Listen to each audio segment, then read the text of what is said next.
10th inter degree pass or fail తక్కువ వ్యవధిలో life settlement in abroad కొరకు hotel management అంటే Trinity college of hotel management.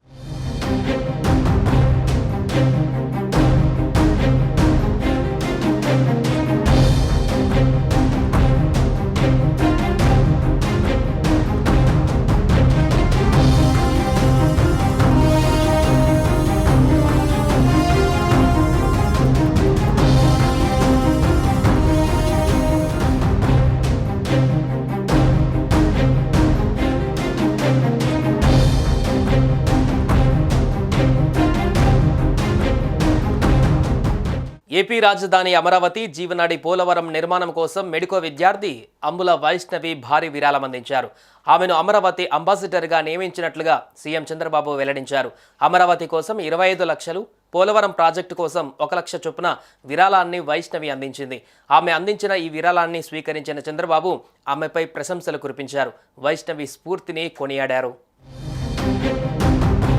రాజధాని అమరావతి రాష్ట్రానికి జీవనాడి అయిన పోలవరం ప్రాజెక్టు నిర్మాణాలకు ఏలూరు జిల్లాకు చెందిన వైద్య విద్యార్థిని అంబుల వైష్ణవి 26 లక్షల విరాళం ఇచ్చారు. ముదినేపల్లికి చెందిన ఆమె ఉండవల్లిలోని సీఎం చంద్రబాబు నివాసంలో ఆయన్ను కలిసి చెక్కులు అందజేశారు. తమకున్న 3 ఎకరాలలో ఎకరా అమ్మగా వచ్చిన 25 లక్షలను అమరావతి నిర్మాణానికి, తన బంగారు గాజులను అమ్మగా వచ్చిన 1 లక్షను పోలవరానికి అందించినట్లు వైష్ణవి తెలిపారు. రాజధానిని నిర్మిద్దాం, రాష్ట్రాన్ని అభివృద్ధి చేద్దామనే ఆలోచనతో పనిచేస్తున్న ప్రభుత్వానికి తన వంతుగా విరాళం ఇచ్చారని పేర్కొన్నారు. వైద్య విద్యార్థిని వైష్ణవి తండ్రి మనోజ్ సహకారంతో అమరావతి, పోలవరం నిర్మాణాలకు విరాళాలు ఇవ్వడం గొప్ప విషయమని చంద్రబాబు అన్నారు. నేటి యువతకు వైష్ణవి ఒక స్ఫూర్తి. ఇలాంటి యువత కలలను మా ప్రభుత్వం నిజం చేస్తుందని చంద్రబాబు తెలిపారు. వైష్ణవిని చంద్రబాబు శాల్వా కప్పి సత్కరించారు.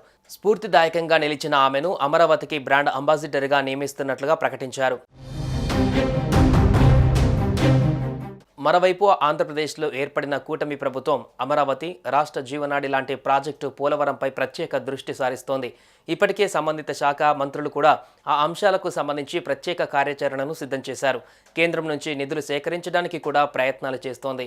ఈ నేపథ్యంలో రాష్ట్ర ప్రభుత్వానికి ఓ మెడికో విద్యార్థిని భారీ విరాళం అందించి శభాష్ అనిపించుకున్నారు.